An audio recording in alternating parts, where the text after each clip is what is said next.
이제 이 퍼셉트론, 뭐 활성화 함수, 손실 함수 이런 애들이 다 기초적인 얘기들이고요. 그다음에 여기까지 다. 그다음에 뒤에 7번 해갖고 딥러닝 패키지 그냥 쭉 나왔어요. 그러니까 2번이 여기 다 들어가 있다고 보시면.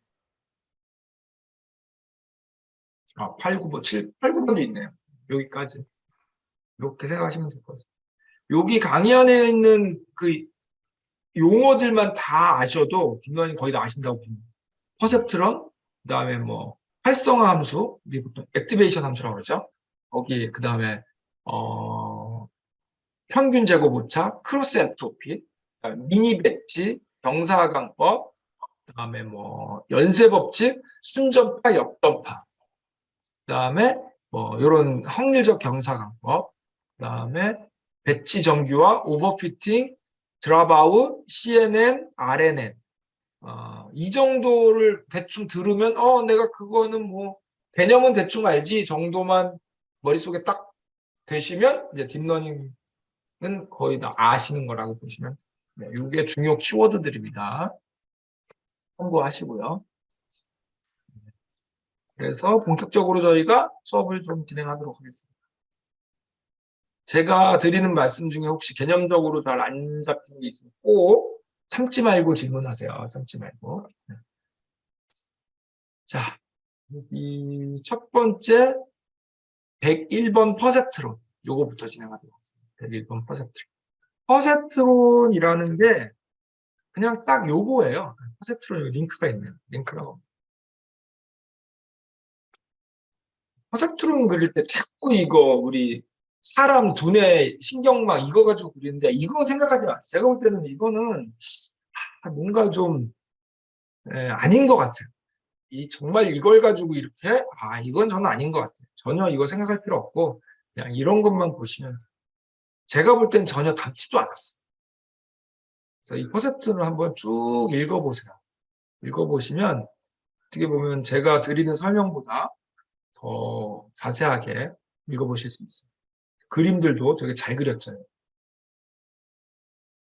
네, 한번 읽어보시고. 자, 퍼셉트론은 딱 이렇게 생긴 거예요. 우리 요거에 익숙해지실 필요가 있어요, 이제. 그림이 동그라미 두 개 이렇게 있고 이렇게 있으면 요게 X고요. 요게 X, 그다음에 요게 Y입니다. W들이 이렇게 있는 거예요. 요런 그림이죠. 요거를 수식으로 표현하면 Y는 W1의 X1 더하기 W2의 X2. 딱 우리가 알고 있는 회기식. 그러면 여기 동그라미가 늘어난다는 건 무슨 말이에요? X가 늘어난다는. 이 동그라미가 늘어난다는 건 X가 늘어난다는. 그러면 이렇게 화살표가 더 생긴다는 거는 당연히 X가 늘어났으니까 W가 늘어나는 거죠. X가 늘어나는, W가 늘어나는. 이거는 우리 데이터로 보면 데이터 우리 이렇게 그리잖아요. 이렇게 그리잖아요. 요거는 데이터가 한 줄이 어떻게 들어가냐만 표현한 거죠. 한 줄이 어떻게 들어가냐만 표현한 거죠. 만약에 이게 100줄이다. 여기 이 100개가 들어가는 거에 대해서는 전혀 도식화되어 있지 않아요.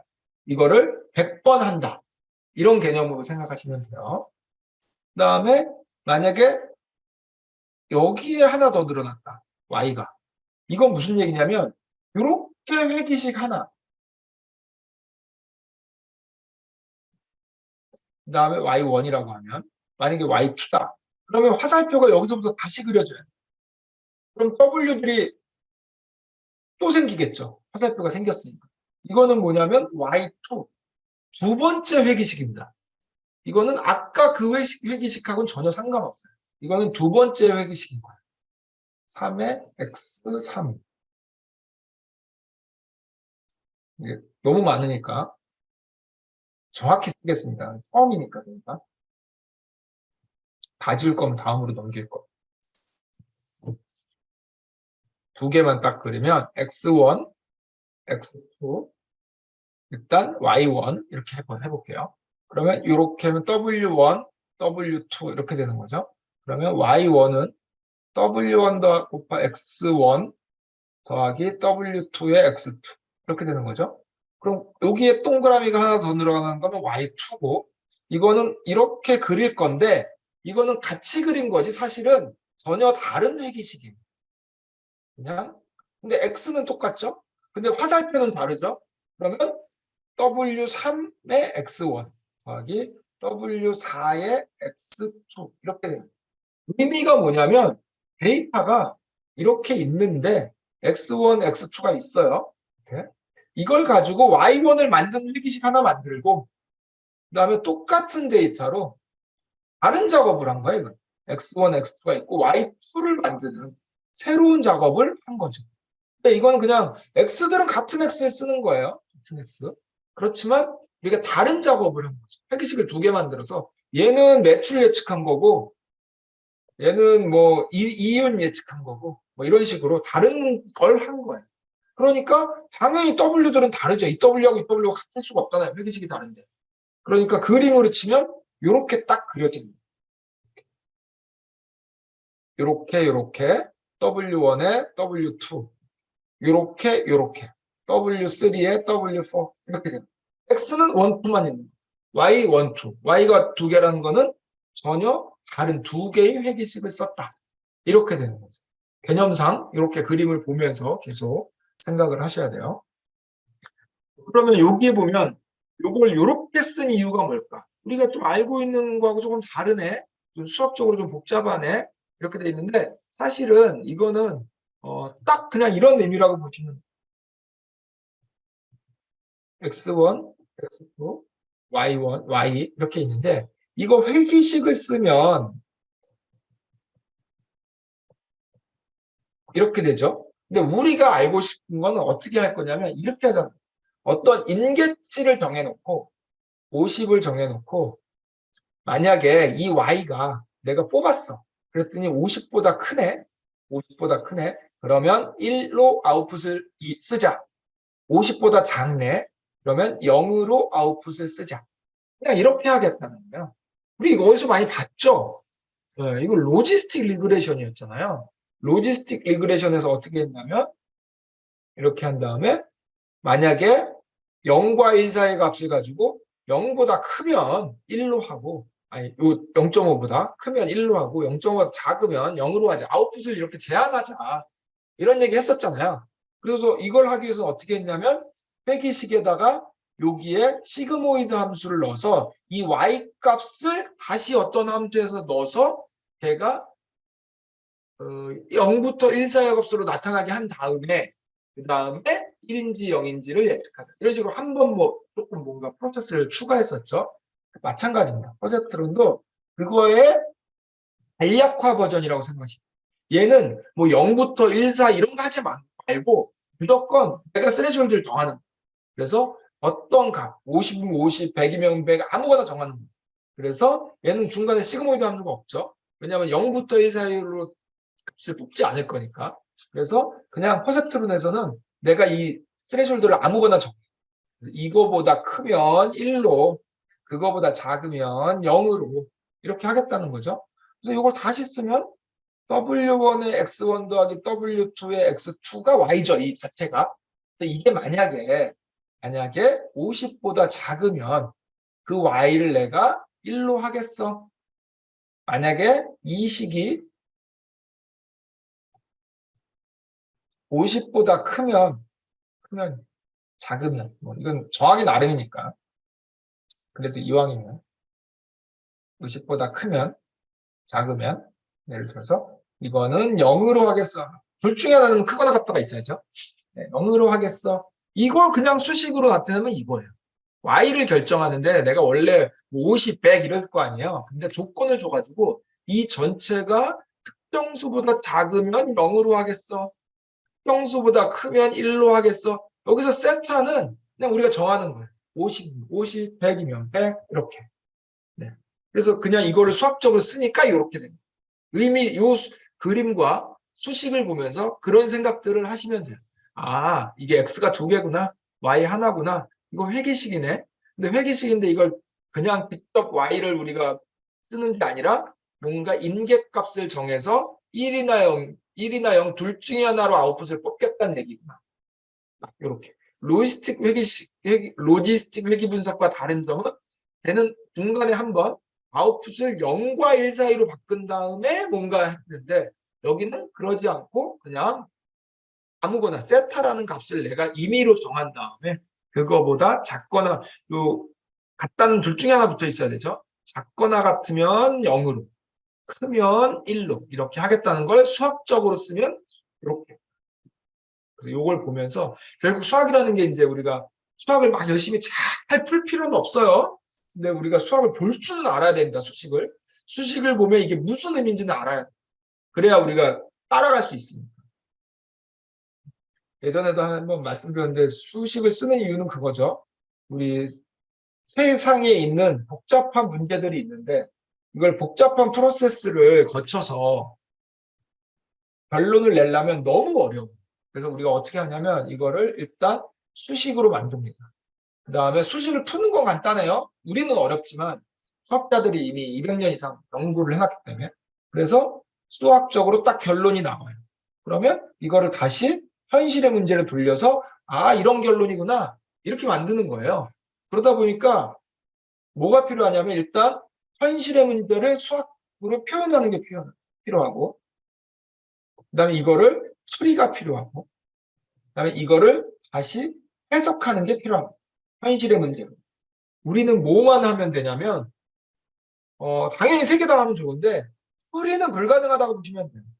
네, 풀이는 사실 불가능은 아니지만 어렵습니다. 해야 되나 이런 생각이 듭니다. 수학 결국 수학 문제 풀만 얘기니까 너무 어렵습니다. 네, 이거는 이제 뭐 우리의 영역은 아니고 표현도 우리가 굳이 안 해도 돼요.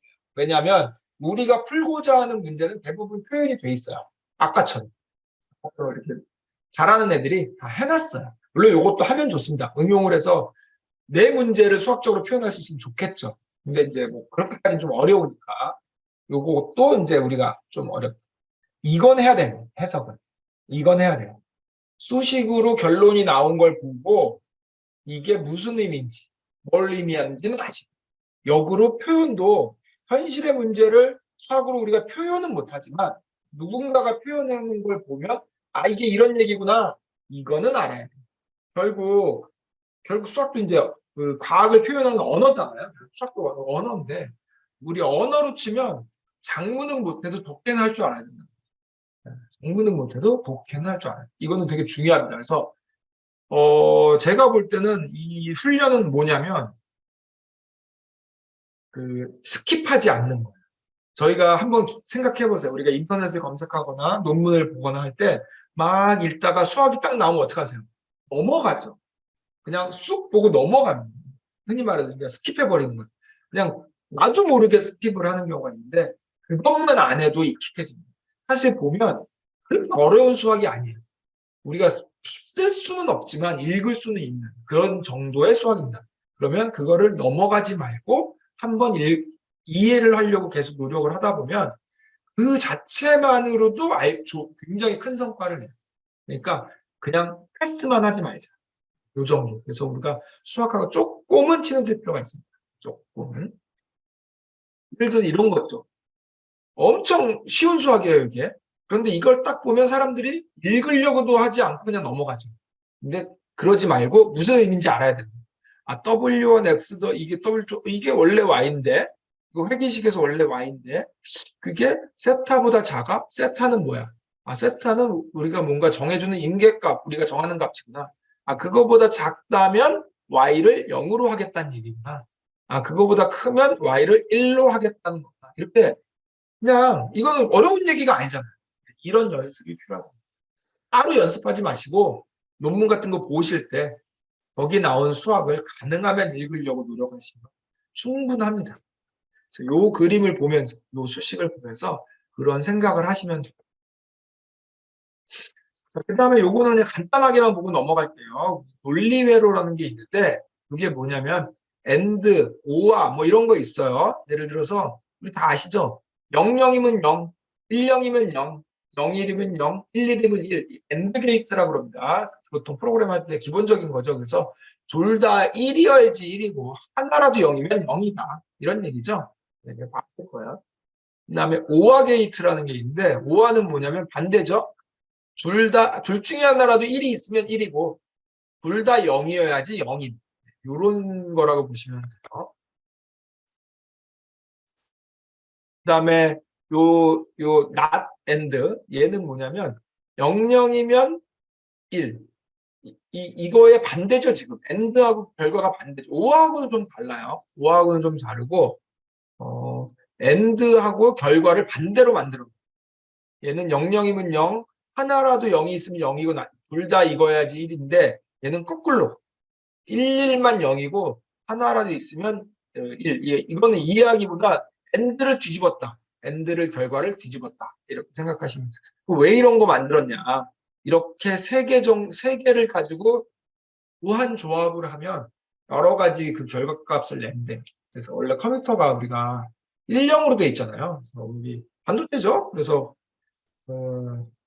반도체라는 게 뭐 다 아시겠지만 도체는 전기가 통하는 거고 무도체는 전기가 안 통하는 거잖아요. 반도체는 반만 통하는 건가? 네, 아니죠. 어쩔 때는 통하고 어쩔 때는 안 통하는 게 반도체입니다. 조건에 따라서 통하기도 하고 안 통하는. 그래서 전기가 통하면 1, 안 통하면 0. 이렇게 우리가 쓰는 거죠. 실제 컴퓨터를 뜯어보면 거기에서 이런 숫자를 나타낼 수 있는 건 없어요. 그래서 그냥 내부적으로 정기적으로 전기가 통하면 1이고 안 통하면 0. 이렇게 만들어 놓는 거죠. 그거 가지고 연산을 하는 거예요. 컴퓨터는 실제로 이 논리 게이트, 진리표 요걸 기반으로 해서 이거의 무한조합으로 연산을 합니다.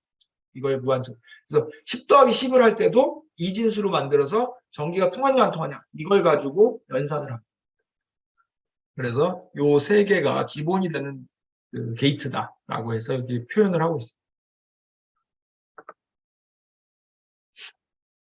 자, 그래서 간단하게 우리가 이제 한번 만들어 볼게요. 뭐 우리 프로그램 좀 배우고 했으니까 and라는 함수를 한번 만들어 볼게요. 어떻게 하면 되냐면 x1, x2 두 개를 받아가지고 그 조건에 따라서 아웃풋을 뭘 줄지만 만드는 함수입니다. 이 안에는 뭐 그냥 간단하게 한번 읽어만 보시고 아 이렇게 받아서 이렇게 만든 다음에 이렇게 하는구나. 근데 가만히 보시면 여기에 세타라는 게 있고요. x1 곱하기 w1, x2 곱하기 w2 이거 아까 우리 봤던 퍼센트럼 수식이죠. 그걸 받아서 그게 세타보다 작으면 0으로 세타보다 크면 1로 내보내라. 결국 얘가 이 수식을 그대로 형상화한 거예요. 이 수식을 그대로 형상화를 했는데 이걸 돌려보면 집어넣어 볼게요. 00 집어넣고 10 집어넣고 01 집어넣고 11 집어넣어 볼게요. 결과가 어떻게 되는지. 이렇게 결과가 00001 이렇게 나왔죠. 이게 뭐예요 지금? 결과가 이거하고 똑같잖아요. 엔드 게이트. 엔드 게이트하고 똑같죠. 결국 무슨 얘기냐면 아까 그 회기식 그걸 이용해서 엔드 게이트를 구현한 겁니다. 엔드 게이트를 구현해서. 이제는 요 함수에다가 이렇게 넣으면 결과가 이렇게 나온다는 거예요. 그래서 근데 구현한 거 어떻게 구현했나 봤더니 아까 그 회기식 그대로 썼어요. 회기식. 세타보다 작으면 뭐 어쩌고 크면 어쩌고. 네. 그 다음에 요거는 똑같은 얘기인데 여기 세타를 왼쪽으로 옮겼죠? 세타를 왼쪽으로 옮겼습니다. 세타를 왼쪽으로 옮겼습니다. 무슨 뜻이냐면 이 세타를 왼쪽으로 옮겼다는 건 무슨 얘기냐면 이제는 수시간에 세타를 넣고 싶은 겁니다. 수시간에 세타를 넣고 싶은 거예요. 예를 들어서 이렇게 해놓으면 이 세타 밖에 있는 세타는 뭔가 우리의 수시간에 들어와 있는 애가 아니라 밖에서 정해줘야 되는 뭔가 좀 제3의 어떤 값이라는 느낌이 있는데 이걸 넘겨서 이쪽으로 넣으면 더하기 b 이런 식으로 만들어 놓으면 이게 하나의 수식이 되고 여기는 이제 무조건 0이 되겠죠. 이쪽으로 넘어갔으니까. 네. 그러면은 이제는 이렇게 얘기하는 거예요. 아까 얘기할 때는 네가 뭔가 인계값을 주고 어쩌고저쩌고 했는데 지금은 데이트를 더 단순하게 만드는 거예요. 아까는 이 수식이 뭔가 네가 정한 것보다 크면 어쩌고 작으면 어쩌고 이렇게 했는데 지금은 수식이 어떻게 되는 거냐면 이 정한 수식이 0보다 크면 이거 0보다 작으면 이거 이렇게 바꾸겠다는 거예요. 말을 지금 똑같은 말을 이렇게 바꾸겠다는 거예요. 수학적으로 얘를 일로 이항시키면 되죠. 일로 이항시키면 똑같은 말을 그럼 왜 이렇게 바꾸냐? 말장난이냐? 이렇게 생각할 수도 있는데 그게 아니고 기준을 어쩔 때는 50, 어쩔 때는 100 이렇게 하지 말고 무조건 0으로 하라는 거예요. 0으로. 그럼 아까 50, 100 정하는 건 어떻게 할 거야? 그건 네 수시간에 넣으라는 거죠. 수시간에. 네, 의미가 조금 다릅니다. 그러다 보니 이거를 똑같이 쓰면 어떻게 쓰냐면 이거 이렇게 쓰면 돼요. 아까는 이 수식이 y 값이고 y가 정한 값보다 크냐 작으냐 이렇게 하라는 걸 이제는 어떻게 하면 되냐면 뒤에다가 플러스 b를 하나 해주고 이 수식이 y 값이고 y 값이 0보다 크냐 작으냐로만 하면 됩니다. 이렇게 되는 뭔가 문제가 좀 더 단순해진 규칙이 단순해진 겁니다. 대신에 이거를 포기할 수는 없잖아요. 50인지 100인지. 그거는 수시간에 넣어주자. 그래서 이렇게 하면 우리가 알고 있는 회기식이 됩니다. 우리 원래 알고 있는 회기식은 웨이트와 바이어스를 가지고 있죠. 바이어스. 얘는 굉장히 중요합니다. 그래서 바이어스가 하는 역할은 예전에 말씀드렸어요. 바이어스가 하는 역할이 이런 거죠. 이런 데이터가 있는데 내가 여기서 정확한 회기식을 묻기 위해서는 절편이 없으면 바이어스가 없으면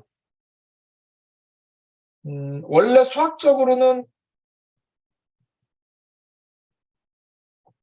절편이죠, 절편. y equal ax 플러스 b. 절편이라고 부릅니다. 인터셉트. 그런데 우리가 바이어스라고 표현하는 이유는 이 회기식, 머신러닝에서 그 만든 용어라고 보시면 얼마나 편향됐냐. 그래서 바이어스라고 얘기를 합니다. 그래서 요거는 우리가 원래 우리 옛날 수학에서는 이렇게 썼잖아요. ax 플러스 b죠. 기울기, 절편 이런 용어들을 썼죠. 그냥 기본 수학에서. 근데 우리 통계 배우신 분들은 아실 텐데 통계에서는 보통 이런 식으로 쓰고 여기를 뭐 보통 알파 뭐 이렇게도 쓰는데 W라고 쓰나요? 뭐 알파 아니면 베타 제로 뭐 이렇게도 쓰고 하는데 예를 들면 베타 1의 x1, 베타 2의 x2 그리고 베타 제로 이런 식으로 많이 쓰죠. 네, 이런 식으로 많이 쓰는데 우리 머신러닝에서는 용어 자체가 뭐 얘는 독립변수, 뭐 종속변수 뭐 이런 말들을 썼었고 여기서 저희는 웨이트라는 의미로 W를 많이 씁니다. 웨이트, 가중치. X가 얼마나 영향을 주느냐 뭐 이런 의미고 그다음에 B는 바이어스라는 용어로 B를 씁니다. 그래서 보통 저희가 이걸 바이어스 이렇게 부르고 그냥 쉽게 절편 이렇게도 부르는 거죠. 이 절편이 중요한 이유는 이 데이터를 통과하는 회기식을 만들기 위해서는 절편이 없으면 무조건 원점을 지나야 되기 때문에 이거 아무리 돌려도 좋은 선이 잘 안 나와요. 여기서 제일 좋은 선은 선을 올리는 거예요. 근데 이게 절편이죠. 네, 그래서 저는 우리가 설명하기 좋게 바이어스를 자꾸 빼죠, 지금. 자꾸 W 많아지면 W1 곱하기 X1 더하기 W2 곱하기 X2 더하기 쭉 하지 B는 빼잖아요. 네, 설명하기 좋으라고. 그런데 실제는 B가 굉장히 중요합니다. 이런 역할을 하기 때문에. 그러니까 전체적으로 올렸다 냈다 평행이동의 역할을 하기 때문에 바이어스는 굉장히 중요합니다. 늘 머릿속에 갖고 계셔야 돼요. 그림으로 그리면 이렇게 되는 거예요. 이게 B입니다. 이게 B. 무슨 차이냐면 B는 X1이 인풋 값이잖아요. X1, X2가. B는 그냥 상수값이지 뭔가 곱해진 값이 없죠. 무슨 뜻이냐면 내가 입력한 X하고 상관없는 어떤 수라는 뜻이에요. W는 뭔가 내가 입력한 게 이게 아까도 말씀드렸지만 한 줄이 아니고 한 줄에 대한 거를 표현하는 거지만 여러 줄을 넣을 거잖아요. 여러 줄을. 그럼 뭐가 바뀌어요? X1, X2가 계속 바뀌죠. 1, 2였다가 3, 4였다가 7, 8이었다가 계속 X1, X2가 바뀌잖아요. X1, X2가 바뀌죠. 그러면 W가 하는 역할이 달라져요.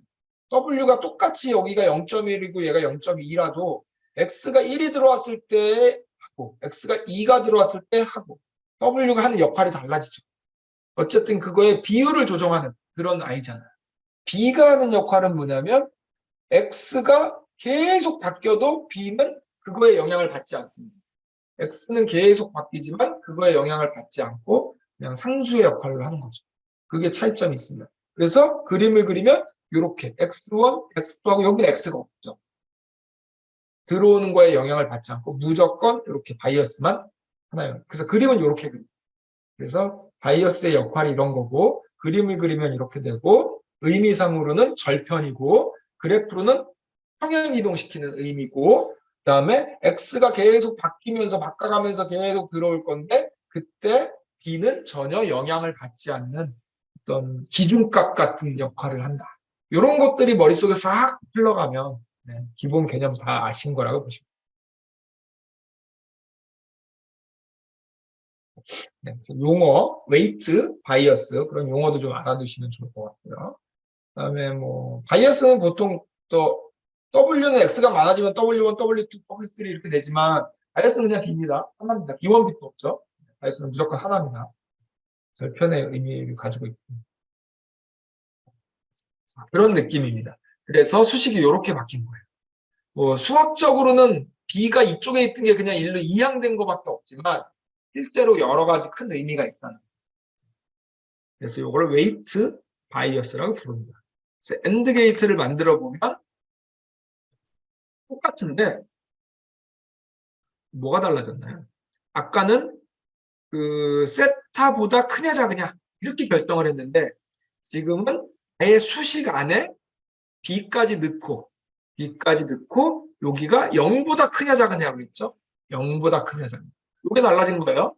아까는 세타보다 크냐 작으냐로 했는데 지금은 이항시켜서 b를 넣어버리고 그거보다 크냐 작으냐로 했다는 거죠. 그러다 보니까 프로그램 짤 때도 얘는 요게 이런 식으로 와야 되는데 얘는 아예 수식 안에 들어가 있고 이걸 했죠. 그 다음에 또 뭐가 달라졌냐면 여기는 그냥 수직으로 썼고 여기는 어레이를 이용해서 썼습니다. 지금은 어레이가 두 개니까 이렇게 별로 똑같아 보이지만 이게 100개가 되면 x가 100개일 수 있다면 그럴 때는 이 함수는 그것도 커버할 수 있는 거죠. 어레이도 커버하도록 함수를 짠 거예요. 우리 요 퍼셉트론이나 우리 이 딥러닝 기초 딥러닝 1 할 때는 이 안에 있는 함수들도 좀 보셔야 돼요. 프로그램도 보셔야 돼요. 왜냐하면 이 프로그램을 이것도 수학과 똑같은데 이 프로그램을 딸 필요는 없어요. 여러분들이 따실 필요는 없어요. 그런데 읽을 수는 있어야 됩니다. 읽을 수는 있어야 돼요. 그래서 이게 뭘 의미하는지 그거는 읽을 수 있어야 됩니다. 요 함수하고 요 함수하고 역할은 같지만 이런 차이가 있다는 거예요. 어레이로 짰구나.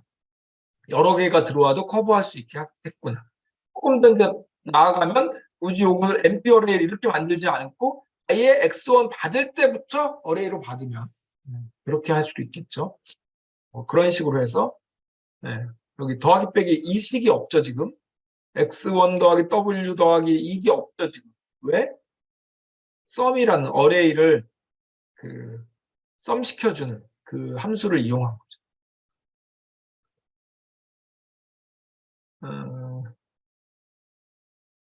나중에 보시면 알겠지만 이 어레이하고 우리 행렬, 벡터 이런 계산이 좀 잘 맞아요. 예를 들어서 원래대로 하면 이렇게 하는 거잖아요. 그래서 y는 w1, x1 더하기 w2, x2 더하기 w3, x3 이게 100까지 있어. 그럼 w 100에 x 100 이렇게 쓰죠. 수학으로 이렇게 쓰죠. 좀 더 간단히 쓰면 어떻게 쓰죠? 그거보다 더 간단한 게 이렇게 씁니다. 이제 이 정도는 할 줄 아시죠? 요겁니다. 이제 이 서메이션 기호를 보면 나 잘 모르는 거라고 생각하지 말고 그냥 이걸 딱 보는 순간 이게 그냥 떠오르면 됩니다. 이걸 간단하게 쓴 거예요. 언제까지 점점점 쓸 수는 없으니까 수식을 간단하게 쓰면 이겁니다. 이게 i가 1부터 100까지 변하면서 이렇게 되는구나. 이게 가장 간단하게 쓴 겁니다. 더 간단하게 쓰는 건 뭐냐면 w 이렇게 쓰는 거예요. 이게 지금 뭐 좀 대문자로 쓰면 좋은데 행렬을 나타내는 행렬. 뭐 간단하게 말하면 벡터로 나타내도 괜찮아요. 그래서 이렇게 하면 이게 얘가 똑같습니다. 이게 또 y 이렇게 놓으면 얘가 얘예요. 똑같아요. 얘가 얘고 세 개가 지금 같은 식입니다. 1번, 2번, 3번이 같은 식이에요. 그런데 얘는 훨씬 더 간편하죠. 그럼 얘는 무슨 차이가 있냐? 여기서 W하고 X를 줄 때 내가 W는 원래 1,2,3짜리야. X는 뭐 5,7,6짜리야. 이런 식으로 이게 3개가 됐든 100개가 됐든 그래서 이걸 100개를 주면 얘하고 1번, 3번이 똑같은 수식이 되는 거예요. 왜? 얘는 이렇게 하는 거죠. 1,2,3 있으면 5,7,6 있으면 이렇게 해서 이게 결국 1 곱하기 5 더하기 2 곱하기 7 더하기 3 곱하기 6 이렇게 되는 거잖아요. 이 식이 이 식이잖아요, 지금. 네. 요 3개 정도는 왔다 갔다 하실 수 있어요. 요 3개 정도. 네. 3개 정도는 왔다 갔다. 그러면 나중에 이게 배열하고 우리 프로그램상으로는 어떻게 궁합이 잘 맞냐면 프로그램상으로는 이렇게 짜면 돼요, 그냥. 내가 W라는 거는 1,2,3이라는 배열이라고 정의하고 X는 4,5,6이라는 배열이라고 정의를 해놓고 프로그램에서 짤 때는 무조건 그냥 W 어레이라고 하면 W.X 하면 답 나와요. 내부적으로 이걸 해준다는 거예요. 내부적으로. 그러니까 이제는 굳이 이거는 머릿속으로만 생각하고 겉으로 쓸 때는 이 수식만 있으면 돼요. 이 수식. 프로그램으로 딸 때도 이거 짜면 그 어레이로 W. 그냥 X 하면 바로 그냥 답이 나와요. 그리고 대신에 정의할 때 이렇게 정의를 해줍니다. 그래서 이 횡렬식하고 이 어레이 프로그램은 완전 궁합이 잘 맞습니다. 실제로 우연히 잘 맞은 게 아니라 이 행렬을 보고 어레이를 만든 거죠. 프로그램 짤 때. 이제는 더 이상 이런 수식은 머릿속에만 있으면 되지 표현할 필요 없다는 거죠. 프로그램적으로. 만약에 이런 행렬을 안 쓰고 어레이를 안 쓰고 그랬으면 어떻게 표현하냐면 이렇게 표현한 다음에 프로그램 짤 때도 어떻게 짜야 돼요? W1 이걸 실제로 아까 한 것처럼 짜야 되는 거예요. 프로그램도 이렇게 짜야 되는 거예요. 너무 불편하죠. 그래서 이렇게 수학 표현도 행렬식으로 그 다음에 프로그램도 어레이로 이렇게 짜면 표현도 간단하고 프로그램도 간단하고 실제 내부적으로는 이거 하는 겁니다. 우리 아무리 수식을 이렇게 써놔도 의미는 얘예요. 1번. 그 다음에 프로그램도 마찬가지예요. 우리는 이렇게 짜지만 실제 이 함수를 뜯어보면 폼은 돌려가지고 이거 다 하는 거예요. 네, 폼은 돌려갖고 이거 다 합니다. 그러니까 내부적으로는 다 한다. 내부적으로. 그래서 우리는 표현을 이렇게 하고 프로그램을 이렇게 짜지만 내부적으로는 이렇게 돌아가는 거고 우리 머릿속에는 이게 그려져야 된다. 라고 생각하시면 될 것 같습니다. 그런 의미. 그래서 프로그램도 좀 볼 줄 아셔야 돼요. 엔드 게이트를 똑같이 이렇게 만들고 결과는 당연히 같겠죠. 똑같습니다. 그다음에 not end gate는 여기까지만 할게요. not end gate는 다 똑같은데 뒤집으면 돼요. 마지막에 요거를 리턴 값만 뒤집으면 됩니다. 맞죠? 0보다 작으면 0. 0보다 작으면 0. 똑같은데? 뭐가 달라졌죠? 엔드 게이트 W 요게 바뀌었죠? 마이너스 음수. 여기를 바꿨습니다. 마이너스 0.7인데 플러스 0.7로. 결국 이 수식에서 얘네들을 B하고 W하고 W2를 음수로 바꿨다는 얘기는 부등호를 뒤집었다는 얘기죠. 이거 똑같습니다. 그래서 얘네들이 그래서 이럴 때 약간 팁이라고 하면 우리가 무엇을 바꿀 것인가 뭐 이런 얘기입니다. 어떻게 보면 이런 조건문을 안 바꾸는 게 좋죠. 사실은 위에 똑같이 하고 이 조건문을 뒤집어도 똑같죠. 조건문을 0보다 큰 거 작은 거를 뒤집어도 똑같은데 보통은 논리적으로 남들이 읽기 쉽게 하려면 조건문은 그대로 두고 들어가는 숫자를 바꾸는 게 보통 이제 좀 일반적이라고 보시면 어쨌든 그런 결과가 당연히 뒤집어서 나오겠죠. 엔드 게이트하고 얘하고 0001 대신에 11110 여기까지만 설명드릴게요. 오화 게이트는 뭐가 바뀌었나라고 보시면 뭐가 바뀌었나? 아마 수식은 똑같을 거예요. 그런데 뭐만 바뀌었냐면 수식은 엔드랑 완전히 똑같죠. 그렇죠? 근데 뭐만 바뀌었냐면 이것만 바뀌었어요. B만 바뀌었습니다. B만 바뀌면 프로그램적으로는 결과가 이렇게 바뀐다. 0, 111 이렇게 되는 거죠. 왜 그러냐면 요 수식에서 보면 얘가 들어온 값에 따라서 결과를 다르게 주려면 결국에는 이게 이제 직선을 긋고 이거를 우리 기하학적으로 표현하면 이거거든요.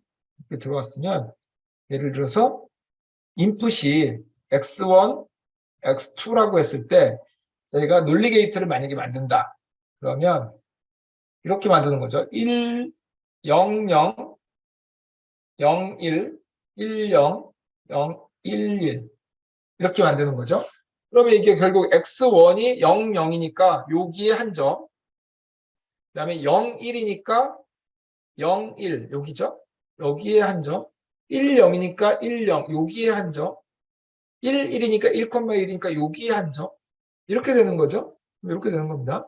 자, 그러면 이게 논리 게이트라고 하는 건 뭐냐면 자, 이 점은 0이냐, 이 점은 1이냐 이런 얘기잖아요. 우리 엔드 게이트 입장에서 보면 얘가 0, 0, 0, 1이었죠. 요게 엔드 게이트입니다. 요게 오화 게이트고 오화 게이트는 어떻게 됐죠? 0, 1, 1, 1 이렇게 됐었잖아요. 결국 엔드 게이트가 아까 결국에는 이거였잖아요. y 이퀄 w1 더하기 w1x1 더하기 w2의 x2 더하기 b 이게 게이트를 나타내는 회기식이었잖아요. 결국 뭐냐면 이 직선을 찾은 다음에 그거보다 크면 1 아니면 0 이렇게 하라는 얘기잖아요. 결국 이 엔드 게이트를 만족하려면 어떻게 하면 되냐면 이거보다 크니까 직선이 이렇게 되면 이렇게 그으면 자, 이거보다 크면 1 그렇지 않으면 0 이런 직선을 찾으면 돼요. 결국에 그러면 요 점이 넘버링 할게요. A, B, C, D라고 할게요. A, 뒤집어서 C, B, B, C, D라고 할게요. 그러면 우리는 A, B, C는 0이고 D만 1이면 되잖아요. D만 1이면. 그러니까 요 선이 엔드 게이트 선이에요. 요 선이 엔드의 선. 엔드의 선. 그래서 이 선을 찾은 다음에 이거보다 크면 1, 이거보다 작으면 0. 이렇게 찾으면 돼요. 반대로 오화 게이트는 어떻게 그으면 되냐면 이렇게 그으면 돼요. 이거보다 작으면 A만 0이면 되잖아요. 그리고 나머지는 다 1. 그러면 이거보다 크면 1, 이거보다 작으면 0. 이렇게 하는 거죠. 아까는 이 선보다 크면 1, 이거보다 작으면 0. 이번에는 이거보다 크면 1, 이거보다 작으면 0. 논리는 완전히 똑같죠. 뭐만 달라졌어요? 직선의 위치만 달라졌죠. 직선의 위치. 조건이나 논리나 이런 건 완전히 똑같습니다. 뭐만 달라졌어요? 직선의 위치. 직선의 위치가 달라졌다는 건 뭐가 달라진 거예요, 지금? W 값들과 B 값이 달라진 거예요. 실제로는 근데 이 두 직선이 평행하죠, 지금. 그러니까 심지어 W들도 똑같고 뭐만 바뀌었냐면 B만 바뀐 거예요. 절편만 바뀐 거죠. 그래서 이 직선은 엔드 직선은 여기다 그어놓고 이거보다 크면 1, 이거보다 작으면 0. 오화 직선은 여기다 그어놓고 이거보다 크면 1, 이거보다 작으면 0. 이거를 결정하는 그 팩터는 뭐만 바뀌면 되냐? B만 바뀌면 돼. 똑같은 수식에다가 B만 바꿔놓으면 하나는 결과가 엔드로 나오고 하나는 결과가 오화로 나온다. 결과가 00001이 나올 거냐, 0111이 나올 거냐를 결정한다는 거죠. 그래서 보시면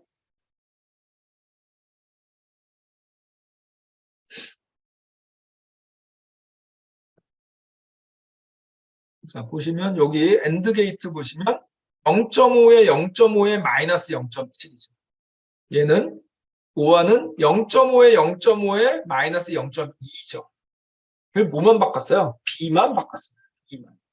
당연히 여기서 보면 이 직선과 이 직선은 다 똑같고 절편만 다른 거예요. 절편이 여기 있느냐, 여기 있느냐. 이것만 다른 거예요.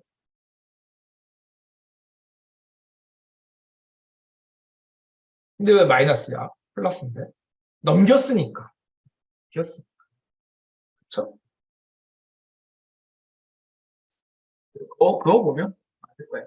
네. 이런 개념을 가지고 보시면 그래서 엔드 게이트라는 게 이런 거고 오화 게이트라는 게 이런 건데 함수로 짤 때는 이렇게 짜는구나. 근데 수학적으로 수식으로 써보고 계약적으로 그려보니까 이런 의미가 있네. 그러면 이거보다 크면 이거보다 작으면 그러면 직선이 평행한 직선이네. 절편만 다르네? 이런 느낌을 갖고 있습니다. 크게 뭐 문제 없으시죠? 여기까지 논리 진행할 때서 요 그림을 다 기억하고 있어요. 요 그림. 이걸 계속 쓸 거예요, 지금. 요 점 4개 찍어 놓고 이거보다 크면 1, 이거보다 0 이런 거 계속 지금 당분간 하려고 해요. 그래서 이렇게 프로그램 안에 있는 함수들도 좀 이해해 보시고요. 하겠습니다. 자, 여기까지 해서 일단 하고요. 네, 좀 소개가 좀 길어가지고 저희 한 20분에 그냥 다시 시작할게요. 네, 20분에 다시 시작하겠습니다. 수고하셨습니다.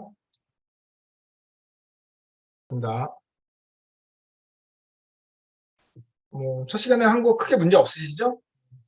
어려운 부분은 아닌데 좀 익숙해지실 필요가 있습니다. 그림이라든가 표현이라든가 이런 거에 좀 익숙해질 필요가 있는데 두 번째로 저희가 다룰 내용이 뭐냐면 좋아 여기까지는 좀 그럼 퍼센트 처음에 이제 뭐 얘기를 들어보면 퍼센트로 막 이런 거 나오면서 막 신경망 이런 게 나오게 한 50년대 막 요럴 때였나 봐요. 그때 막 나오니까 막 와 이제부터 뭐 몇 년 내에 인공지능이 막 이렇게 돼서 엄청 잘 되겠구나 이렇게 생각했는데 첫 번째 들어온 그 챌린지가 요거였다고 합니다. 엑스오아라는 게 있어요. 오아 게이트 말고 엑스오아라는 게 있는데 이게 오아 진리표고 엑스오아 요 엑스오아인데 아까하고 조금 달라진 게 뭐냐면 진리표가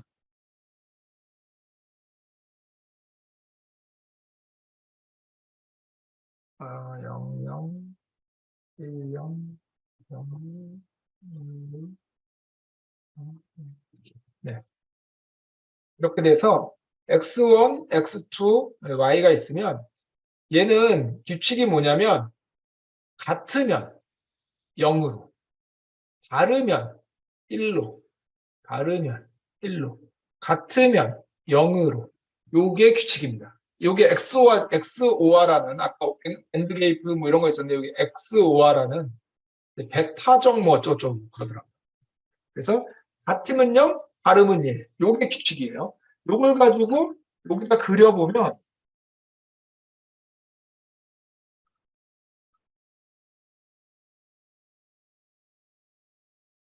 네, 요렇게 됩니다. 요렇게. 지금 보시면 아까 그림으로 그려보면 우리 4개 점 4개 찍었죠? A 0,0 그다음에 B 1,0 C 0,1 D 1,1 이렇게 찍었어요. 근데 0은 지금 A, B, C니까 A, B, C, D A하고 D만 0이죠. A하고 D만 0. 얘만 0이에요. 그 다음에 B하고 C는 1입니다. 얘가 1이에요. 이렇게 된 거죠. 이렇게 그려놓고 보니까 직선으로 얘를 나눌 수가 없는 거예요. 직선을 어떻게 그어도 아까처럼 이거보다 크면 1, 이거보다 작으면 0 이거 하고 싶은데 직선을 어떻게 그어도 안 되는 거예요. 그래서 여기서 사람들이 뭐라 그러냐면 야 엑스와도 해결 못하면서 그게 무슨 그 알고리즘이라고 막 여기서 엄청 얘기를 나오고 그래서 이걸 해결할 수 있는 방법은 뭐 이런 식으로 하면 되겠죠. 결정 경계를 이렇게 하면 되겠죠. 근데 아시다시피 이렇게 하려면 뭐 해야 돼요? 선형은 안 돼요. 비선형으로 해야 됩니다.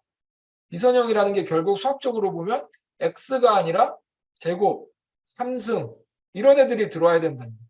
그건 안 돼. 그럼 우리 머신러닝 그 알고리즘에서 이거 해결할 수 있나요? 해결할 수 있죠? 어떻게?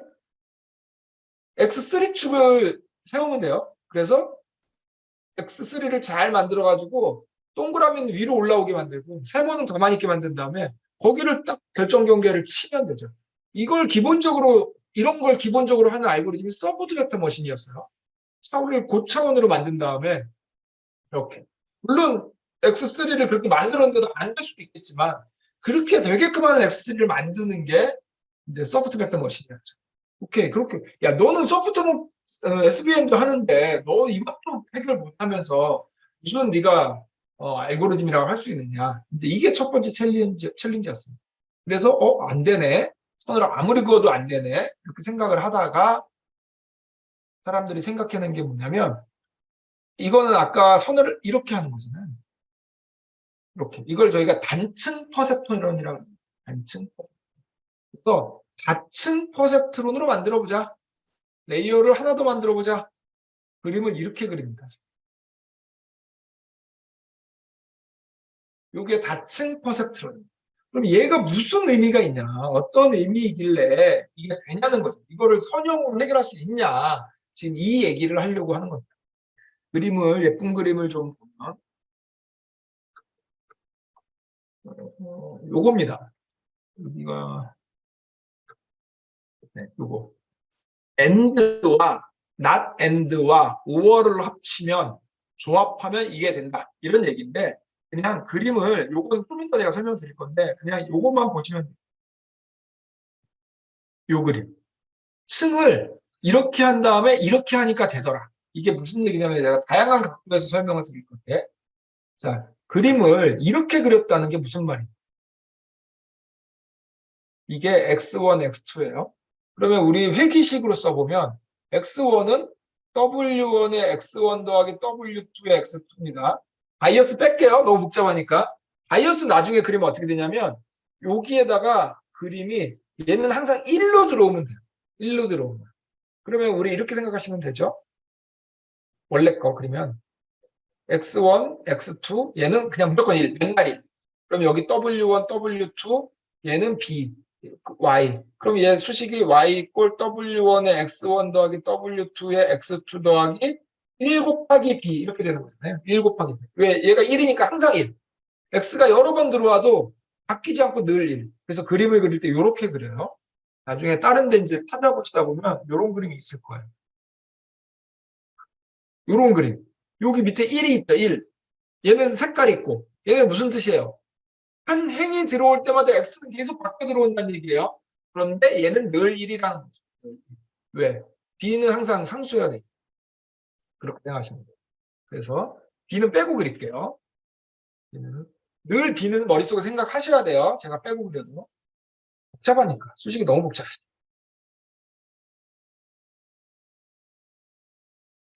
자, 요게 뭐냐면 그림으로 치면 요겁니다. 요게 y1, w1, w2 이렇게 됩니다. 자, y2 해볼게요. y2. w 뭐 인덱스 몇 개 안 되니까 그냥 계속 늘려볼게요. 3의 x1 더하기 w4의 x2 이렇게 되겠죠? 그러면 요렇게 아니다. 요렇게죠. 요게 w3, w4 이렇게 되는 거죠.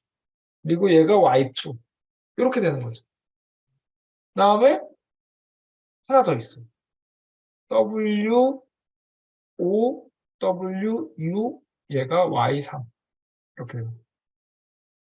그러면 y3은 w5에 요번에는 y1이 들어가는 거죠. 얘가 들어가야 되는 거죠. 인풋이. 다음에 w6에 y2 이렇게 되는 거예요. 그래서 회기식이 몇 개 쓰였냐? 그러면 회기식이 3개 쓰입니다. 이 그림을 보고 이 수식을 생각하시면 돼요. 아, 회기식이 3개 쓰였구나. 그럼 요렇게 하나, 요렇게 하나, 요렇게 하나. 그러면 이게 무슨 의미냐? 결국 이게 무슨 의미냐면 기하학적으로 우리가 그림을 그려보면 어떻게 하겠다는 얘기냐면 이렇게 하겠다는 얘기예요. 원래 x1과 x2라는 축이 있었어요. 그래서 여기에 세모, 동그라미, 동그라미, 세모, 세모 이런 애들이 있었어요. 근데 이걸 직선으로 나누려고 하니까 안 되는 거예요. 그래서 우리가 어떻게 한 거냐면 축을 바꿨어요. G1, G2라는 새로운 축을 만들어 놓고 얘를 이쪽으로 새롭게 표현하는. 우리 많이 했었어요, 이거는. 축을 바꿔놓고 다시 그리는 거는 우리 PCA 같은 데서 많이 했어요. 축을 새롭게 만든 다음에 다시 그리는 거는 많이 했습니다. 그래서 축을 이렇게 만든 다음에 여기에 맞게끔 그리려고 하는 겁니다. 그래서 만약에 이렇게 됐다면 동그라미도 여기 있고 첫 번째 A도 여기 있고 D도 여기 있고 B는 뭐 예를 들어서 여기 세모 만약에 세모 B, C 만약에 이렇게 돼 있다면 새로운 축을 만들었더니 이렇게 돼 있다면 그 다음에 선을 그어서 이거보다 크면 세모 이거보다 작으면 동그라미 이러면 되잖아요. 이러면 게임이 얘기가 되는 거잖아요. 그러니까 결국 그러면 이 G라는 축은 어떻게 만들어야 돼요? 이 G라는 축. 우리 여태는 어떻게 만들었어요? 그 PCA 같은 거 할 때는 뭐 분산이 큰 쪽으로 첫 번째 축 만들고 막 이런 얘기 했잖아요. 근데 지금은 어떻게 하냐면 그것조차도 알고리즘에 맡기겠다. 그것조차도 알고리즘에 맡기겠다. 그래서 회기식을 이중으로 써서 자 그러면 이 첫 번째 회기식이 의미하는 바는 뭐예요? 이거 조금 인덱스를 다르게 쓸게요. 실제로 G1, G2, G1, G2 이렇게 쓸게요. 그리고 얘도 다시 얘를 실제 마지막 Y라고 쓰고 얘를 Y라고 쓰고 얘를 G1, G2라고 바꿔서 쓸게요. 똑같죠? 네, 똑같습니다. 그러면 이제는 이게 의미하는 게 뭐냐면 첫 번째 회기식이 의미하는 건 뭐냐면 G1이라는 축을 정의하는 방법. 두 번째 회기식이 의미하는 의미는 뭐냐면 두 번째 G2라는 회기식을 그 축을 만드는 방법, 규칙이죠. 우리 PCA로 하면 분산이 큰 쪽으로 첫 번째 축 만들고 두 번째 축으로 뭐 만들고 이 얘기 했었잖아요. 결국 얘는 요 수식으로 첫 번째 축을 만들고 요 수식으로 두 번째 축을 만들겠다는. 그 다음에 세 번째 회기식이 의미하는 건 뭐냐면 새로 만들어진 G1과 새로 만들어진 G2로 정말 Y를 내가 분류를 해보겠다. 이런 얘기죠. 그래서 사람은 딱 보면 이 수식을 보기 전에는 그림으로 하면 이렇게 돼 있는 걸 이렇게 만들면 되겠구나. 이런 생각을 하는 거죠. 그런데 만약에 제가 G1, G2를 만들었어요. G2를 만든 다음에 뿌렸어요. 여기다. 그랬더니 이렇게 되는 거예요. 동그라미 여기 뿌려지고 동그라미 여기 뿌려진 다음에 뭐 예를 들면 극단적으로 세모 여기, 세모 여기 이렇게 뿌려질 수 있겠죠. 뭐 예를 들어서 이런 식으로 이렇게 뿌려졌다고 해보세요. 여전히 선 하나로 얘를 그을 수가 없잖아요. 여전히 선 하나로 그을 수가 없잖아요. 그러면 우리가 이걸 뭐라고 얘기해요? 제가 여기다 잘못 뿌린 게 아니라 G1, G2를 잘못 정의했죠. G1, G2를 잘못 정의했잖아요. 그랬더니 결론이 이렇게 나옵니다. 자, 그러면 신경망은 이걸 어떻게 학습을 하냐? 신경망은 이렇게 회기식을 순차적으로 먼저 원래 동그라미 세모가 있어요. A, B, C, D가 있어요. 그러면 이거를 먼저 G1, G2를 아무렇게나 만들어요. G1, G2를 아무렇게나 만들어요. 아무렇게. 이거 뿌려요. 여기다가 이거를 다시 뿌려요. 여기다. 그러면 막 동그라미, 세모 이렇게 뿌려지겠죠? 아무렇게나 만들었으니까. 규칙을 아무렇게나 만들었어요. 규칙을 아무렇게나 만든다는 얘기는 뭐냐면 W1과 W2, W3, W4를 아무거나 했다는 거예요. 그냥 000, 뭐 0101, 뭐 1010 이렇게 했다는 거예요. 아무 의미 없이. 그러면은 그걸 가지고 G1, G2에다가 얘를 새롭게 뿌리면 이렇게 뿌려지겠죠. 이게 너무 잘 뿌려졌는데? 세모가 막 여기쯤 있다고. 그리고 나서 세 번째 회기식을 그어요. 이렇게 그어요. 그리고 너보다 크면 동그라미, 너보다 작으면 세모. 하라고 하는 거예요. 그리고 결론을 보는 거예요. 잘했나요? 잘 못했죠? 잘 못했으니까 다시 하는 거예요. 그래서 원래 우리 머신러닝 할 때는 어떤 식으로 우리가 설명을 했냐면 동그라미들이 막 있고 세모가 여기 막 있어요. 자, 그러면 머신러닝 학습하는 방법이 뭐예요?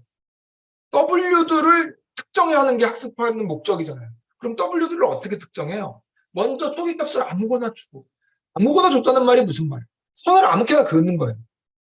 그려놓고 잘했는지를 보는 거죠. 이거보다 크면 동그라미, 이거보다 작으면 세모. 결론을 보고 잘했어, 잘못했어. 못했네? 다시 그어. 이렇게. 못했네? 다시 그어. 다시 그어. 다시 그어. 다시 그어. 했는데 우연히 여기 걸렸죠, 지금. 얘보다 작으면 세모, 얘보다 크면 동그라미 이렇게 걸렸잖아, 지금. 그렇게 했더니 엄청 잘하잖아요. 그럼 네가 잘하는 거야. 이렇게 찾는 거거든요. 결국 학습한다는 게 이거예요. W를 특정한다는 얘기는 직선의 기울기와 절편을 특정한다는 얘기고 그 얘기는 아무렇게나 그린 다음에 계속 측정을 해서 그 애큐러시가 좋아질 때까지 계속 무한 반복하는 게 학습의 기본적인 원칙입니다. 기본 원리입니다. 자, 근데 이건 아까 우리가 이건 원래 알고 있어요. 그런데 지금은 그게 아니죠. 조금 바뀌었어요. 어떻게 바뀌었냐면 두 단계로 가는 거예요. 제일 먼저 축을 바꾸는 회기식 두 개로 지원과 지투를 먼저 그려요. 결정해요. 그리고 여기다 얘를 다시 뿌려요. 그 다음에 회기식을 그어서 잘했는지 못했는지를 봐요. 그러면 질문이 이렇게 할 수 있어요. 그러면 지원을 잘했는지 지투를 잘했는지는 어떻게 아냐? 이거는 신경망이 측정하지도 않고 관심도 없어요. 평가도 안 해요. 우리가 평가할 수 있는 건 뭐냐면 최종 마지막 회기식이 잘했냐 못했냐만 평가할 수 있어요. 그러면 지원, 지투가 잘했냐 못했냐는 어떻게 평가돼요? 간접적으로 평가가 됩니다. 지원, 지투를 잘 그렸으면 아마도 최종적으로 했을 때 잘 평가가 됐겠죠. 그러면 만약에 지원, 지투를 잘못했으면 최종적으로 했을 때 잘 안 나오겠죠. 그래서 신경망이 우리 나중에 이게 막 층이 200개씩 된다 그랬잖아요. 층이 많다 그랬잖아요. 쭉 회기식을 그거 갖고 학습을 해요. 평가나 측정은 어떻게 할 수 있냐? 무조건 마지막에 y가 1이야 0이야. 이것만 갖고 하는 거예요. 그러니까 얘 만든 회기식, 얘 만든 회기식, 얘 만든 회기식이 계속 있을 거 아니에요. 걔네들은 측정할 수도 없고 평가할 수도 없다는 거예요. 결국 우리가 나중에 이게 결국 나중에 문제가 되거든요. 내가 여기를 요만큼 바꿨을 때 최종적으로 우리가 그 미분이나 이런 걸로 알 수 있는 건 뭐냐면 내가 요만큼 바꾸면 얘가 얼만큼 변하는지를 알 수 있어요. 근데 우리가 알고 싶은 그게 아니에요. 이건 알 수도 없고 평가가 안 돼요. 우리가 알고 싶은 건 내가 최초 인풋이 요만큼 바뀌었을 때 마지막 y가 어떻게 변하는지를 알고 싶어요. 왜? 중간 거는 우리한테는 정답이 없어요. 정답이 없으면 지도학습을 할 수 없어요. 그래서 우리가 알고 있는 건 최종 정답이고 그걸 가지고 평가를 하는 거예요. 그러면 중간에 있는 레이어들은 어떻게 평가를 하냐면 만약에 얘네들이 잘 됐으면 최종이 좋아야 됩니다. 그러니까 결국 중간 과정은 필요 없다는 거예요. 여기서 요거는 잘못되더라도 이게 일로 갈 때 잘 될 수 있어요. 그러면 괜찮은 거예요. 우리는 최종 평가만 본다. 다시 우리 퍼젝트로 돌아가면 첫 번째 회기식으로 지원을 만들어요. 두 번째 회기식으로 G2를 만들어요. 그 다음에 얘네들을 A, B, C, D를 다시 뿌려요. 그리고 그거 가지고 선을 그어서 잘하는지 못하는지를 봐요. 됐네? 네, 못했네? 그러면 잘할 때까지 처음부터 다시.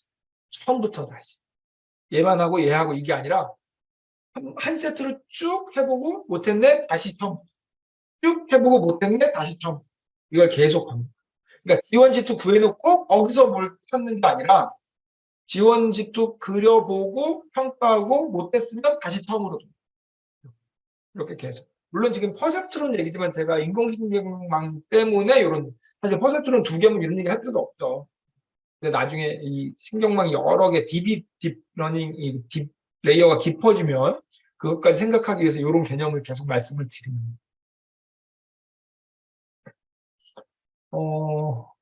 네, 이런 얘기고 그래서 결국에 레이어를 여러 개 쌓는다는 의미는 뭐냐면 축을 바꾼다는 의미. 우리 축을 바꾼다는 이 축을 보통 우리가 뭐라고 그러냐면 리프레젠테이션, 표현이라고 얘기해요. 예를 들어서 우리가 숫자를 얘기해서 그렇지만 만약에 이게 그림이었다. 그러면 고양이 그림을 표현할 때 뭘로 표현을 할 것인가? 첫 번째 그림에 들어오는 인풋은 뭐냐면 우리 픽셀 값입니다. 픽셀의 RGB 값. 예를 들어서 고양이 그림이 1이라는 그림이 있으면 이 픽셀이 하나가 이렇게 있으면 여기에 0부터 2호 값이 들어오죠. 그래서 X를 우리는 이렇게 받아요. 요 값들이 이렇게 들어가서 그러면 우리 신경망으로 그러면 이게 X1부터 X 44, 16까지 해서 16까지 있다 그러면 64라고 할까요? 88, 64. 이게 8바이 8자의 그림이면 여기에 이 RGB 값이 다 들어가 있죠. 그게 여기로 다 들어오는 거예요. 이렇게. 요게 그러면 지금 제가 뭐라고 얘기하냐면 이 그림을 표현한 X 값들이 뭐냐라고 물어보면 요 픽셀 값이 되는 거죠. 그러면 저희가 레이어를 만약에 이렇게 쌓았어요. G1, G2 쭉, 그다음에 또 G1, G2 쭉, 쭉, 쭉, 마지막에 개야, 고양이야, Y 만약에 이렇게 쌓았어요. 그럼 얘는 뭐냐? 의미상으로 보면 축을 바꾼 거죠. 그런데 의미상으로 보면 얘는 축을 바꿨다는 의미가 뭐냐면 표현을 다르게 했다는 거예요. 표현을 다르게. 픽셀이 아니라 예를 들면 뭐 밝기? 뭐 이렇게 할 수 있잖아요. 요 픽셀이 밝으냐 안 밝으냐, 밝으냐 안 밝으냐, 밝으냐 안 밝으냐 이렇게 할 수 있잖아요. 그렇게 표현을 바꿔가는 거예요. 그러면 이 두 번째 레이어의 얘네들의 표현은 뭐냐? 얘는 뭐 채도? 뭐 이렇게 할 수 있겠죠. 만약에 사람이 한다면 그렇게 할 수 있겠죠.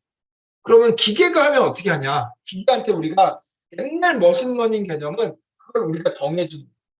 요거는 픽셀 값으로 하고 요거는 뭐 채도로 하고 요거는 뭐 명도로 하고 이런 식으로 X를 정해줬습니다. 지금은 어떻게 하냐? 이 얘네들을 히든 레이어라 그러는데 히든 레이어를 사람이 결정하지 않습니다. 기계가 학습을 해서 아까처럼 선을 스스로 찾는 거예요.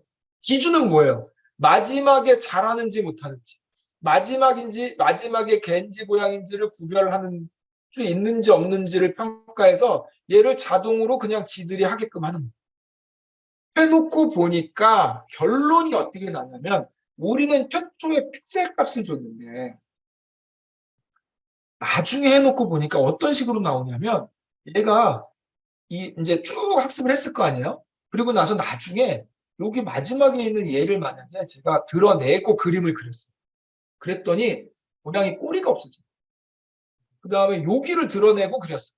그랬더니 다리가 없어져요.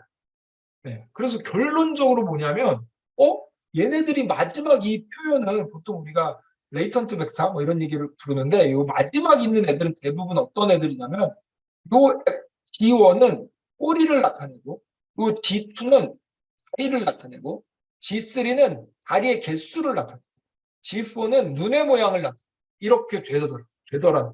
우리가 한 게 아니라, 이가 스스로 그렇게 되는데, 우리가 결론적으로 이렇게.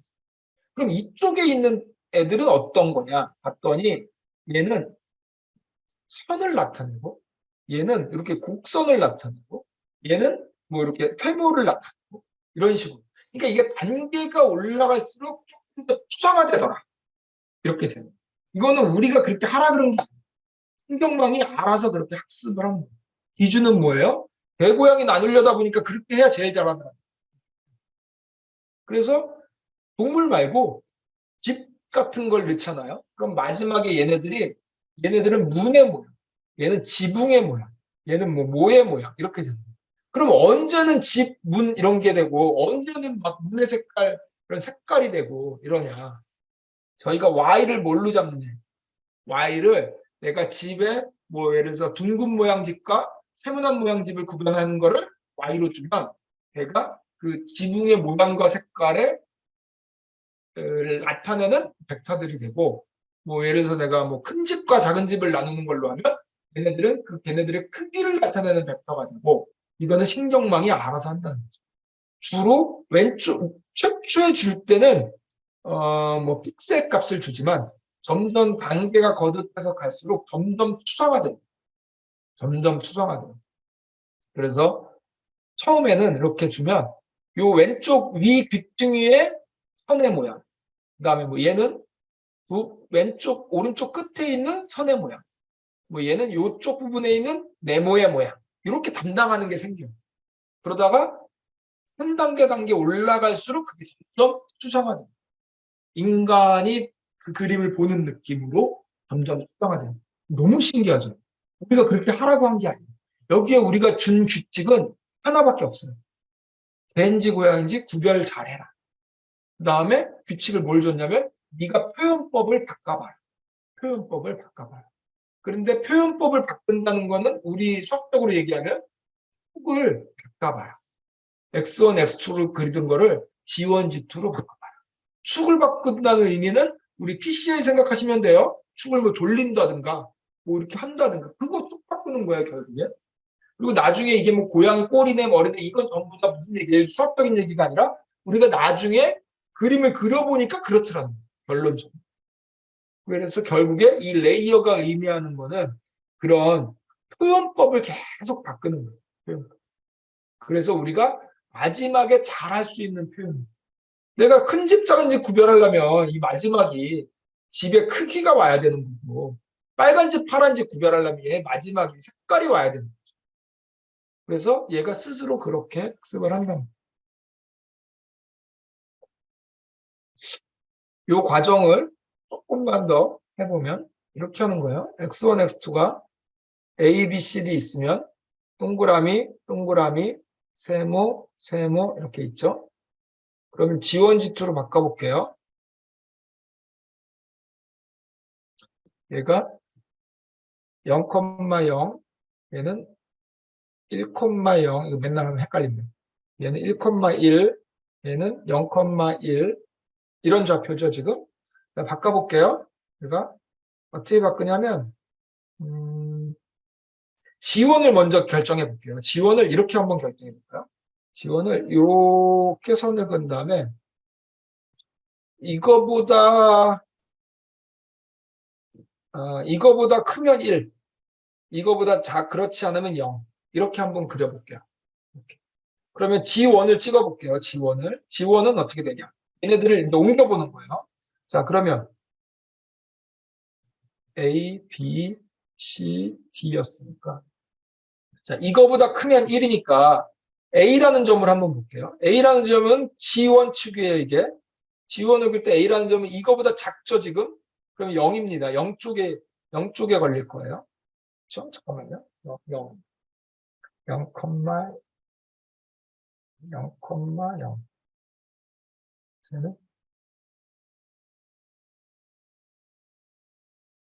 일단 해보죠. 제가 좀 해봐야 되는데 왜냐하면 사람도 해봐야 돼요. 결론을 모르니까 해보죠.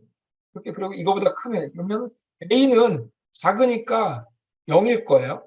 0, 되니까 여기에 찍힐 거고 그 다음에 G2는 이렇게 그려볼게요. 이렇게 해서 G2를 나타내는 거는 이거보다 거꾸로 이거보다 작으면 0, 이거보다 크면 1이라고 이렇게. 반대로 한번 해볼게요. 이건 제가 좀 결론을 알고 있기 때문에 이렇게 확실한지는 모르겠지만 이렇게 한번 가정을 해볼게요. 자, 그러면 A를 여기에다 표현을 해볼게요. 자, A는 G1은 이거보다 작으니까 0이에요.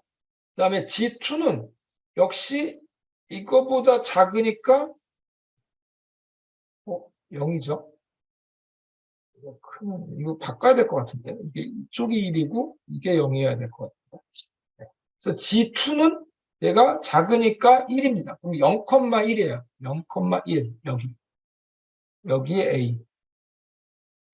자, 그 다음에 B 볼게요. B는 1, 여기 세모조에 G1은 이거보다 크면 1, 이거보다 작으면 0이니까 이거보다 작죠 지금 이 B는. 그럼 여기 0이고 그다음에 G2는 이거보다 커야 0이고 작으면 0이니까 0이죠 얘는. 이제 얘는 0,0이에요. 얘는 B가 아마 0,0 이렇게 찍힐 거예요. 그 다음에 C 볼게요. C도 이거보다 G1을 보면 이거보다 커야 1이죠. 작으니까 0이죠. G2도 이거보다 작아야 1인데 그렇지 않으니까 0이죠. 그러면 C도 여기에 0,0. 그 다음에 D 볼게요. D는 이거보다 크니까 G1은 1이죠. 그 다음에 얘는 이거보다 이쪽에 있으니까 D는 G2는 0이죠. 그래서 얘는 1,0. D는 여기 찍힙니다. 맞죠? D가 1,0입니다. D 잘 보세요. D 여기 있어요. G1 축은 이거보다 크니까 1이고 G2 입장에서 보면 이거보다 크니까 0이죠. 1,0 이렇게 찍힙니다. 그럼 여기에 동그라미 D 이렇게 찍히는 거예요. 그리고 나서 세 번째 회기식을 여기다 그립니다. 자, 이거보다 크면 동그라미, 이거보다 작으면 세모. 자, 이렇게 그으니까 잘라놔졌죠. 회기식이 몇 개 필요해요? G1을 나타내는 하나, G2를 나타내는 거 하나, 최종 Y를 나누는 거 하나. 이렇게 회기식이 3개 필요해요. 근데 규칙을 이렇게 잡으면 돼요. 이식이면 지금 깔끔하게 됐죠. 그래서 얘보다 크면 1 아니면 0. 얘는 거꾸로 얘보다 작으면 1 아니면 0. 이렇게 나눴더니 이렇게 깔끔하게 됐어요. 자, 이거는 제가 논리적으로 막 추론을 해서 만든 거예요. 막 헷갈렸잖아요. 좀. 추론을 해서 만든. 그러면 신경망은 어떻게 하냐? 이렇게 안 한다는 거예요. 이렇게 안 하고 일단 아무 선이나 긋는 거예요. 첫 번째에다가 여기다 이렇게 선 찍 긋는 거예요. 그래서 이거보다 크면 1, 이거보다 작으면 0 해요. 그다음에 G2는 이렇게 찍 긋고 이거보다 크면 1, 이거보다 작으면 0 이렇게 해요. 그리고 그릴 거 아니에요. G1, G2 그 규칙에 맞게 이렇게 저처럼 똑같이 하는 거예요. 그리고 선을 그어보는 거예요. 그러니까 잘했네? 잘할 리가 없죠. 못하죠. 그러면 다시 그려. 어디서부터? 여기서부터. G1, G2부터 다시 그려. 또 그려보는 거. 그럼 여기 이거 이 선 해봐. 그리고 최종 평가. 안 되네? 또 이 선 또 해봐. 그리고 이 선. 또 안 되네? 이거를 무한 반복한다는 거죠. 그래서 레이어가 생긴다는 게 그런 의미를 갖고 있어요. 결국 의미를 보면 이런 개념을 잘 알고 계셔야 돼요. 레이어가 2개 이상 생긴다는 게 무슨 말일까? 축을 계속 바꿔가고 있고, 그 다음에 표현을 바꾸고 있고, 그런 의미로 생각을 하셔야 되고, 그 다음에 그러면 왜 잘하냐? 왜 잘하냐? 표현을 바꿨기 때문에 우리가 이 큰 집, 작은 집을 잘 구별하도록 뭔가 큰 쪽 팩터, 작은 쪽 팩터를 벡터에 담고 있다. 이렇게 생각을 하시면 돼요. 벡터라는 말은 1,1이 벡터입니다, 지금. 그리고 x가 x1, x2 이렇게 두 개를 가진 벡터고 이런 벡터라고 다 얘기를 합니다. 그래서 이 레이어를 이렇게 하면 이게 벡터입니다. x1부터 x64까지 있는 거니까. 이걸 굳이 표현을 하면 1, 2, 3, 1, 뭐 이런 식으로 되겠죠. 이게 64개 있는 거니까. 한마디로 표현하면 x의 벡터 이런 식으로 표현을 하는 거고. 이런 개념들을 좀 알고 있어야 얘기를 들을 때 수월하게 들립니다. 이런 내용들. 그래서 이게 회기식이 3개 쓰였구나 여기서. 이런 거. 평가는 여기서만 하는구나. 이런 것들. 이런 그림들. 이런 것들을 좀 알고 계시면. 그래서 이제부터 이제 얘기가 되는 거야. 퍼셉트론이 엑스어 문제를 풀었네. 알고리즘을 바꾸지 않고 층을 하나 더 쌓았더니 풀었네. 이렇게 되는 거죠. 그때부터 된다. 이렇게 해서 이제 그때부터 연구가 엄청 있다고 보시면. 나중에 뭐 이렇게 책 같은 거 보시면 알겠지만 우리가 흔히 말하는 인공지능의 겨울 이런 애들이 와요. 인공지능의 겨울이 뭐냐면 어떤 사람이 논문을 발표하는 거야. 야 엑소와도 못 푼다던데? 그러니까 그러네? 그러면 사람들이 어떻게 되냐면 야 투자한 거 다 걷어. 투자금이 안 들어오는 거야. 연구를 못 하는 거야. 그래서 막 계속 막 침체기. 그러다가 어떤 사람이 야 멀티레이어 퍼셉트론으로 하면 된다더라. 라고 이제 해결 방안을 제시하면 야 된다는데? 또 투자 막 좀 있다가 야 이게 그 가중치 구하려고 미분을 써서 이렇게 된다고 했는데 퍼셉트론으로 2개 갖고는 택도 없고 한 10개 정도 쌓아봤는데 미분이 안 되던데? 그래서 뭐 할 수가 없는데? 라고 누가 논문으로 발표를 하는 거예요. 그러면 논리적으로 보니까 안 되잖아요. 그러면 투자할 필요가 없잖아요. 또 다 걷어. 그러다가 어떤 사람이 야 경사강법으로 하면 되던데? 그럼 또 투자 다 들어와서 저희가 보통 인공지능에 뭐 겨울 그래갖고 뭐 한 2번, 3번 정도 얘기를 해요. 그거를 이제 돌파한 중요한 알고리즘이 경사강법, 그 다음에 오차 영천파 이런 아이들이. 그 알고리즘이 인공지능이 안 된다고 어려운 문제들을 돌파할 수 있게끔 제공한 그 방법론이고 그 방법론들 때문에 사람들이 되는구나 그러고 투자가 되는 거죠. 네, 그래서 이런 그림들을 보면 이제 그런 생각을 할 수 있는 거죠. 이런 결정 경계를 긋고 싶은데 곡선 말고 직선으로 어떻게 하면 그을 수 있을까? 이런 얘기고. 아까 봤더니 그 회기식을 프로그램으로 표현하려 했더니 이렇게 하면 되네. 그래서 여기 보면 S1이 아까 제가 말한 G1이요. X1과 X2로 S1을 만들고 선이 이렇게 갔죠. 그 다음에 다시 새로운 걸로 X1과 X2로 S2를 만들고 그 만든 걸로 다시 Y를 만들고 회기식이 3개 쓰인 거죠. 그래서 요럴 때는 난엔드로 하고 요럴 때는 S로 하고 OR로 하고 여기는 엔드로 했더니 되더라. 왜냐하면 아까 저도 뭐라 그랬냐면 규칙을 얘는 이거보다 큰 거 1, 이거보다 작은 거 0이라고 그랬고 얘는 여기서 일부러 이거보다 크면 0, 이거보다 작으면 1이라고 그랬어요. 이거를 같은 규칙에다 넣으려면 게이트를 태워야 되는데 얘는 OR 게이트, 얘는 엔드 게이트 AND로는 안 되네? not AND 게이트. 이렇게 해야 된다. 왜냐하면 여기 뒤집었어. 그런 것 때문에 이런 게이트들이, 그래서 이 세 개의 게이트를 무한 반복하면 결국 우리가 하고 싶은 거 다 한다. 그렇게 생각하시면 돼요. 그래서 이렇게 그림으로 치면 이렇게 되고, S는 X1, X2로 이걸 만드는 거고, S2는 얘로 얘를 만드는 거네. 근데 의미하는 바는 축인데, 얘가. 그리고 X라는 건 들어가는 인풋 값은 축이잖아요. X2. 이걸로 축 하나 만들고, 이걸로 두 개 만들고, 두 개 쪽으로 다시 Y 예측하는 이런 개념이라고 보시면. 여기를 0층, 1층, 2층으로 쓰고 어떤 데는 1층, 2층, 3층으로 쓰는데 이제 이게 몇 층짜리 레이어냐라는 얘기를 할 때 요거를 이제 2층이라고 얘기하잖아요. 근데 실제로는 3개 있잖아요. 근데 우리가 보통 이게 하나만 있을 때 단층이라고 얘기를 했으니까 이거를 2개 있으면 2층이라고 해야 되잖아요. 그래서 이제 이걸 0으로 이렇게 어떤 데 그냥 1, 2, 3으로 하기도 합니다. 중요한 건 아니고 기준이 우리가 요거 그림 하나 있을 때는 1층 단층이라고 했으니까 2개면 2층이라고 하고 하나 빼고 세자는 얘기죠. 그런 얘기. 진리표도 S1은 X와 X2 이 두 개로 S1을 만드는 거예요. S2도 다시 새로운 규칙으로 S2를 만드는 거예요. 새로 만들어진 S1과 S2로 Y를 만드는 거죠. 이런 그림을 상상하시면 됩니다. XOR을 만들면 실제로 프로그램을 어떻게 딴나 볼게요. AND, not AND 집어넣고, OR 집어넣고, AND 집어넣죠. 새로 프로그램을 짜지 않고 아까 땄던 세 개의 진리표를 조합해서 만들었어요. 이러면 된다는 얘기죠. 결과를 보면 같음은 0, 다름은 1. 우리가 원하는 결과죠. 이런 식으로 나온다.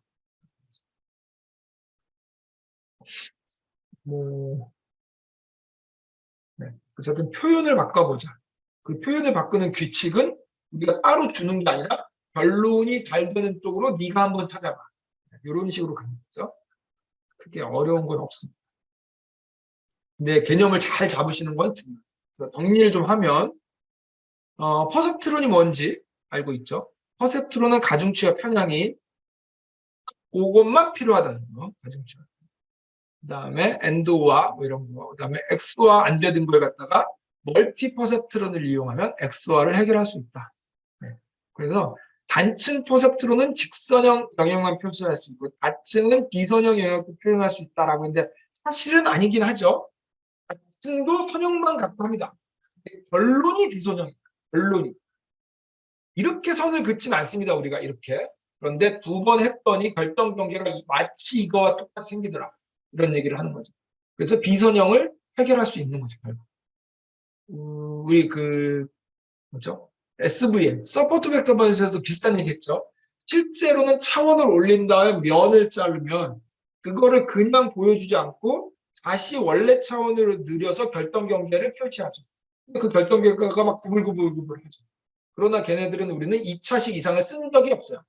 1차식의 조합만 가지고 한 거죠. 그런 의미라고 보시면 됩니다. 결론은 다층 퍼셉트로는 비선형도 해결 가능합니다. 이렇게 생각하시면 됩니다. 원리는 선형으로만 하지만 네, 이렇게 정리를 하시면 될 것 같고 요 링크 걸어놓은 것도 한번 읽어보시면 요 그림이나 이런 용어들을 보면 우리가 이런 거라고 머릿속에 와닿으셔요. 요 그림 보면 회기식이 떠오르셔야 되고 X 한 줄에 대해서 얘기한 거고 여러 줄은 여러 번 넣어야 되네. 다음에 이런 거 바이어스는 여기가 항상 1이라는 거 이렇게 서메이션으로도 쓸 수 있다는 거. 그다음에 단층이 이렇게 생겼다면 다층은 이렇게 생긴다는 거. 요거 아까 제가 설명드렸던 그대로예요. 이렇게. 다층은 이렇게 두 개를 한다는 거. 선이 의미하는 바가 뭔지 이런 거 다 기억하셔야 되고 이렇게 결국 신경망은 이렇게 이 동그라미도 많아지고 층도 많아지고 이런 거죠. 그다음에 예전에도 한번 말씀드렸다시피 동그라미를 노드라고 부르는데 결국 X의 개수입니다. 맨 왼쪽에 있는 애들을 입력층, 마지막에 있는 애들 출력층, 중간에 있는 애들 은닉층 이렇게 부르는데 맨 왼쪽에 있는 동그라미의 개수는 X의 개수. 맨 오른쪽에 있는 동그라미의 개수는 내가 예측하고자 하는 클래스의 개수. 그러니까 이거 같은 경우에는 지금 셋 중에 하나를 예측하는 거예요. 0이냐, 1이냐, 2냐.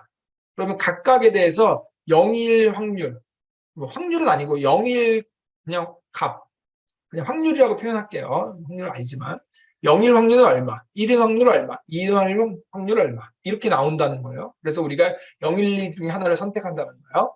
그 다음에 만약에 이게 하나일 때는 언제냐면 우리 리그레션. 숫자를 예측할 때는 여러 개일 필요가 없죠. 하나이면 됩니다. 그 다음에 원래 바이너리 0과 1을 표현할 때는 이 마지막이 두 개여야 돼요. 왜냐하면 0일 거의 확률, 1일 거의 확률을 각각 필요하니까.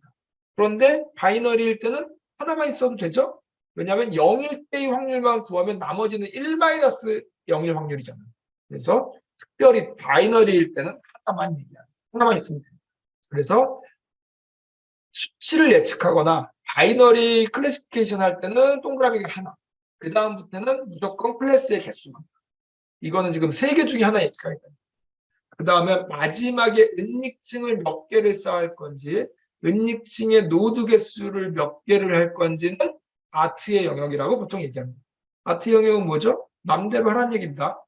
최적화가 없어요. 필수가 없고 무조건 그냥 사람이 알아서 하는 거예요. 그런다는 얘기는 더 어렵다는 얘기죠. 그러니까 이제 이런 얘기를 할 수 있죠. 그러면 이 레이어를 어떻게 쌓고 노드를 몇 개를 주는 게 제일 좋은 거야? 라는 게 태스크마다 달라진다. 데이터마다 달라진다. 그래서 구글이나 이런 애들이 예전에 이제 이미지넷이라고 그래서 뭐 이제 그림 뭐 구별하는 거 했었어요. 컴퓨터가 있었는데 그때 서로 잘하기 위해서 이 기본적인 걸 가지고 얘를 몇 개를 쌓아야 되는지, 얘를 노드는 몇 개로 해야 되는지, 은닉층 몇 개로 줘야 되는지 이거를 서로 다르게 하는 거죠. 서로 다르게. 그래서 누가 제일 잘해요. 결국 딥러닝은 이 싸움이에요. 결국. 아무리 뭐 지지고 볶고 막 대단한 알고리즘이 나와도 다 이거예요.